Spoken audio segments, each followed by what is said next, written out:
నమస్తే డివిఎస్ గారు. నమస్తే అండి. సార్, మనం చూసుకుంటే కూటమి ప్రభుత్వం రాకముందు వైసీపీ హయాంలో కూడా ఎవరైతే వైసీపీ నేతలున్నారో అంటే చాలా మంది వరకు పార్టీ నుంచి ఎగిరొచ్చిన పక్షులని జెప్పేసి అనుకోవచ్చు. కొంతమంది మొక్కలు గూడా ఉన్నారు. అలాంటి వాళ్ళందరూ కూడా అప్పుడైతే ఎలా అయితే మాట్లాడారో ఇప్పుడు గూడా అలానే మాట్లాడడం మనం చూస్తూ వస్తున్నాం. కొంతమందేమో నన్నేం పీకలేరని గాని, కొంతమందేమో నా రోమాలేం పీకలేరని గాని, ఆఖరికి వాళ్ళ అధినేత వచ్చేసి నా వెంట్రుక గూడా పీకలేడని గాని, ఇప్పటికీ అదే రకమైన ధోరణి కనిపిస్తూ ఉంది. మొత్తానికి కూటమి ప్రభుత్వం సరైన చర్యలు తీసుకోదనే నమ్మకమా? లేదంటే వాళ్ళలో ఏ ధైర్యం ఇలాంటి మాటలు మాట్లాడిస్తుందంటే ఏమంటారు? అంటే భయం వల్ల గూడా కొంత బరి తెగింపొస్తది. హ్మ్. భయం వల్ల గూడా ఈ బరి తెగింపు భాష వస్తదనమాట. హ్మ్. అంటే వీళ్ళు భయపడుతున్నారు. ఈ విధమైనటువంటి భాష మాట్లాడుతున్నారు అంటే అర్థం, ఆ భాష వాళ్ళల్లో ఉన్న భయాన్ని తెలియజేస్తుంది. హ్మ్. ఏం పీక్కుంటారు, పీక్కోండి అనే మాట ఎప్పుడంటావు? ఇక ఈడెటు కొట్టడం ఖాయం నన్ను అన్నప్పుడు అంటావనమాట. వీడెటు నన్ను లోపలేయడం ఖాయం హ్మ్. అనిపించినప్పుడు ఇది ఫ్రస్ట్రేషన్‌లో వచ్చేటటువంటి కామెంట్స్ ఇవన్నీ గూడా. హ్మ్. నిజంగా ధైర్యస్తుడు, నిజంగా ధీమా ఉన్నవాడు, తనేమీ తప్పు చేయలేదనేటటువంటి విశ్వాసం ఉన్నవాడు ఎవరు ఈ విధమైన వ్యాఖ్యలు చేయరు. హ్మ్. కమ్మగా ఎళ్లి పడుకుంటారు, చిద్విలాసంగా నవ్వుకుంటారు. ఈ అరుపులు, ఈ కేకలు, ఈ ఫ్రస్ట్రేషన్‌లు ఇవి ఉండవనమాట. హ్మ్. హ్మ్. హ్మ్. హ్మ్. వీళ్ళకి నిజంగా ధైర్యమే గనుకున్నట్టయితే, మరి హ్మ్. ఎందుకని వీళ్ళు నియోజకవర్గాల్లో తిరగట్లేదు? హ్మ్. ఎందుకని వీళ్ళు నియోజకవర్గాల్లో ప్రజలకు అందుబాటులో ఉండట్లేదు? హ్మ్. కొడాలి నాని ఉన్నాడు. ఏమైపోయాడు? అవును. నిన్న వంశీ జైలు దగ్గరికి జగన్ వచ్చేదాకా కొడాలి నాని స్క్రీన్ మీద ఎక్కడన్నా కనపడ్డాడా? లేదు. జగన్ వచ్చి ములాఖత్‌కి వంశీ దగ్గరికి వెళ్ళినప్పుడు తప్పదు కాబట్టి అతనితో పాటు కదిలెళ్ళినట్టుగా కనపడుతోంది. ఆ! హ్మ్. ఇప్పుడు హ్మ్. పేర్ని నాని నిజంగా నా రోమాలు కూడా పీక్కోలేరు అన్నాడు కదా. హ్మ్. మరి ఆ హ్మ్. రోమాలు కూడా పీక్కోలేరు అనుకున్నాడు. భార్య హ్మ్. అతను ఇద్దరు కలిసి ఎందుకు పారిపోయారు? అవును. జయసుధ ఆయన భార్య మేడం జయసుధ పైన రైస్ అవును. రేషన్ రైస్ దోపిడీ కేసు ఏదో ఉంది కదా. వాళ్ళేంటి అక్కడ మచిలీపట్నంలో వాళ్ళు కొన్ని గోడౌన్లు కట్టారు. హ్మ్. ఆ గోడౌన్లని సివిల్ సప్లైస్ కి అద్దెకిచ్చారు. ఆ, అద్దె తిన్నారు, బియ్యం తిన్నారు. అవును. ప్రభుత్వం నుంచి వీళ్ళు అటు అద్దె తిన్నారు. నెక్స్ట్ వీళ్ళ దగ్గర పెట్టినటువంటి బియ్యం కూడా వీళ్ళు మోసేసిన పరిస్థితుల్లో పట్టుకున్నారు. అవును. ఏదో ఒక 70 లక్షలు ఒకసారి, ₹1,00,00,000 ఒకసారి కడితే సరిపోతుందా? యాక్చువల్ గా దానిపైన 17 కోట్లు ఫైన్ వేయాలి. అవును. 10 రెట్లు ఎక్కువేయొచ్చు. ఎయ్యాల. హ్మ్. అదే మామూలు డీలర్ దగ్గర నువ్వు 10 రెట్లు ఫైన్ ఎక్కువ వసూలు చేస్తున్నావు. ఏమి ఈయనకేమైనా కొమ్ములొచ్చినాయా? లేకపోతే ఈయన రోమాలు చూసి వేయలేదా? ఆ! హ్మ్. హ్మ్. అవును. మనకదే కనపడుతోంది.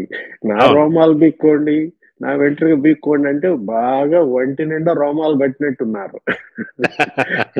ఏది కోడికి గనుక బొచ్చు పట్టినట్టుగా ఇప్పుడు వాళ్ళు అవును. చక్కగా బొచ్చు పీకుతున్నారా? కూటమి హ్మ్. ప్రభుత్వం మంచిగా డ్రెస్సింగ్ చేస్తోందా ఈ వైసీపీ కోళ్ళని? అవును. అవును. ఏంటి చికెన్ భాషలో మాట్లాడాలంటే వీళ్ళు పీక్కోమంటున్నారు కాబట్టి మనం అంటున్నాం అన్నమాట. అవును. ఇప్పుడు అవును. జగన్మోహన్ రెడ్డే ఎన్నికలకు ముందు ఇదే భాష. ఆ! అవును.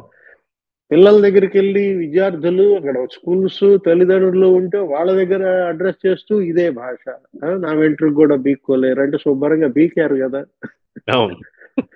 ఇప్పుడు వీళ్ళ ఎంట్రుకలు పీకేది చంద్రబాబు లేకపోతే పవన్ కళ్యాణ్ లోకేష్ వాళ్ళు కాదు, వాళ్ళకి వేరే పనులు ఉన్నాయి. వీళ్ళకి వెంట్రుకలు పీకే పని కాదుగా ప్రజలు వాళ్ళకి అప్పచెప్పింది. అవును. అవును.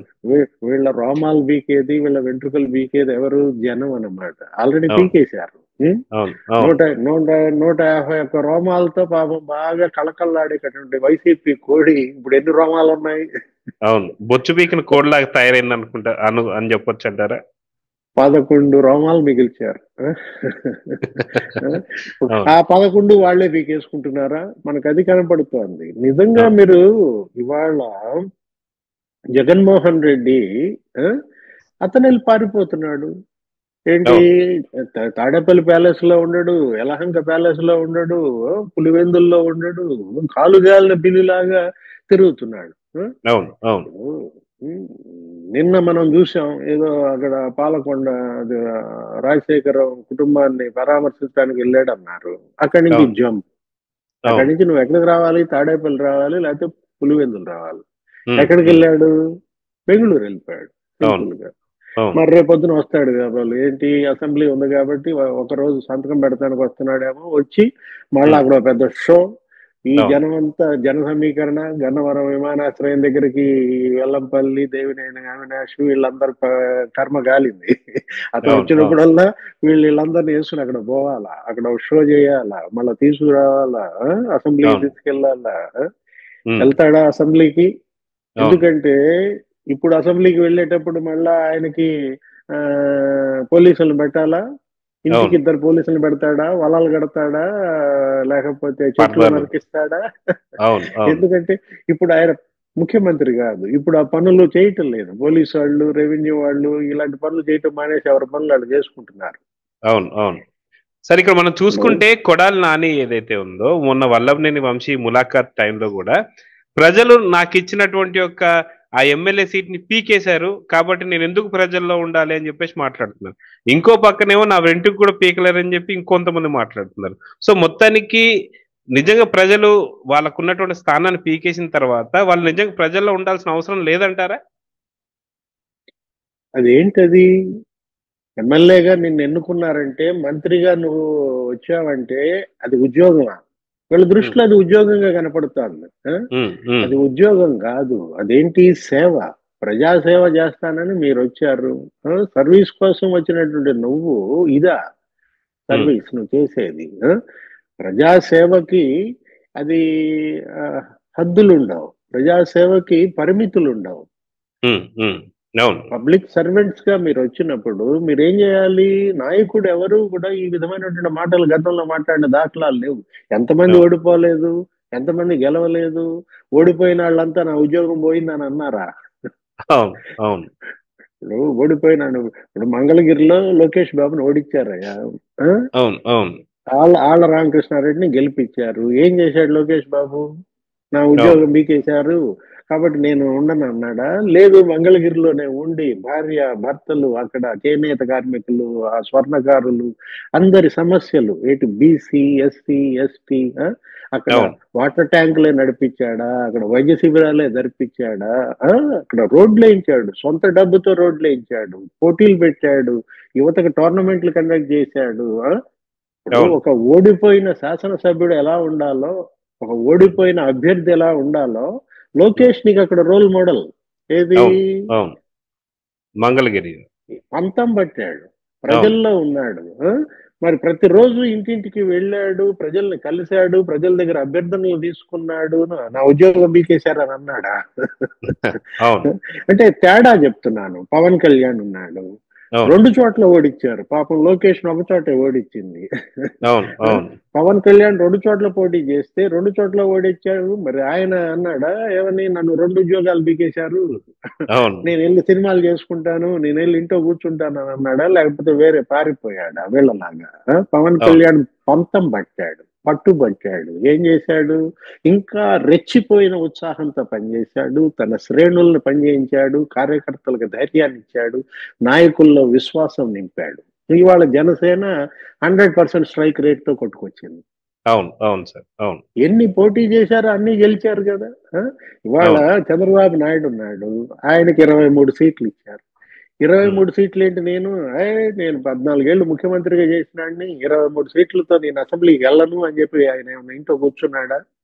లేదు ఎక్కడ పడితే అక్కడ వెళ్ళాడు. ఏంటి? అవును మాచర్ల వెళ్ళాడు. చెల్లో ఆత్మకూరు పిలిపిస్తే నువ్వేం చేశావు? జగన్మోహన్ రెడ్డి ఆయన ఇంటి గేట్లకు తాళాలు కట్టాడు. అవును ఇంటి గేట్లు తాళాలు కట్టినా కానీ వెళ్తానని అన్నాడు. అవును అవును ఇప్పుడు ఆయన ఇంట్లో నుంచి రానికుండా చేయాలని చూశారు. అడుగడుగునా రాళ్ల దాడులు చేశారు. ఒక చోట కాదు కదా, నందిగామలో, జగ్గయ్యపేటలో, అవును అదేంటి ఎర్రగొండపాలెంలో, అంగళ్ళులో అయితే అసలు రాళ్ల యుద్ధం అన్నమాట. కొన్ని వందల మంది పోలీసుల తలలు పగిలిపోయాయి. అలాంటి ఒత్తిడిలో, అలాంటి అణిచివేతలో కూడా ప్రతిపక్షం అప్పుడు ఎలా పనిచేసింది? Telugu Desam party, Janasena, BJP. ఇప్పుడు ప్రతిపక్షం ఎలా పనిచేస్తోంది? ఇది ప్రజల్లో చర్చ. ఏది ప్రతిపక్షం అప్పుడు ఎలా పనిచేసింది, ఇప్పుడు ఎలా పనిచేసింది, ఇటువంటి ప్రతిపక్షమా ప్రజలు కోరుకున్నది, వీళ్ళకి 11 సీట్లు ఇవ్వడం దండగా అనే చర్చకి ఇవాళ జగన్మోహన్ రెడ్డి, కొడాలి నాని, పేర్ని నాని వీళ్ళు నాంది పలికిన పరిస్థితుల్లో ప్రజల్లో వీళ్ళకి ఇవాళ అణుమాత్రం కూడా సానుభూతి లేకుండా పోతుందంటే కారణం అదే అన్నమాట. సరే, మొత్తానికి ఎట్టగొట్ట అసెంబ్లీకి వస్తున్నాడు. రేపు అసెంబ్లీలో ఆయన సరైన భాష వాడతారా అని అడుగు. అవును సార్, అవును. మళ్ళా అక్కడ కూడా వెంట్రుకలే అంటారా, అక్కడ కూడా రవమాల అంటారా? ఓరు నాయన, ఇదెక్కడ ఎన్నికల పార్టీ రా నాయన, వీడెక్కడ రోమాల నాయకుడు? జనం ఏంటి వీళ్ళు గుర్తేమన్నా మారుస్తున్నారా? ఇది జగన్ ఇప్పుడు వీళ్ళ సింబల్ ఏది, ఫ్యాన్ తీసేసి వెంట్రుకలు అన్న పెట్టుకుంటారా? బొచ్చు గుర్తుకే మా ఓటు అని చెప్పి ప్రచారం చేస్తారా? అలా కనపడుతోంది వీళ్ళని చూస్తుంటే. సరైన విధానం కాదు, సరైన పోకడ కాదు. ఇలాంటి భాష, ఆ భాష వాడినందుకే కదా ఇవాళ మీకు ఈ పరిస్థితి వచ్చింది. అవును. అంటే మీరు సీనియర్ జర్నలిస్ట్ సార్, మీరు సీనియర్ జర్నలిస్ట్ గా ఉన్నారు ఎప్పటి నుంచో. సో ఎప్పుడన్నా సరే ఇలాంటి భాష వాడేటువంటి ఒక పార్టీని చూసారా? ఇలాంటి భాష వాడితే ప్రజల సమాధానం ఏదైతే ఉందో మనకి మొన్న జరిగిన ఎన్నికల్లో మనకు చాలా స్పష్టంగా అర్థమైపోయింది. అయినా సరే వాళ్ళు ఇంకా వాళ్ళలో మార్పు రాలేదు అంటే ఇకపై పార్టీ ఉంటుందా, ఊడుతుందా అంటే ఏమంటారు? నాయకుడు అనేవాడికి రాజసం ఉండాలి, నాయకుడు అనేవాడికి హుందాతనం ఉండాలి. తను వాడే భాషలో, తను నడిచే నడకలో, తన ప్రవర్తనలో అతన్ని నిశితం పరిశీలిస్తూ ఉంటారు. ప్రజలు పరిశీలిస్తారు, పత్రికలు పరిశీలిస్తుంటాయి, జర్నలిస్టులు, మీడియా ఛానళ్ళు. ఇవాళ ఏది చారు చక్షు లాగా మొత్తం 1000 కళ్ళతో వాళ్ళని ఆమూలాగ్రం పరిశీలిస్తున్నప్పుడు వాళ్ళ ప్రవర్తన ఎలా ఉండాలి, వాళ్ళ భాష ఎలా ఉండాలి. మనం అంటోంది అదే అన్నమాట. రాజశేఖర రెడ్డి ఈ భాష వాడాడా?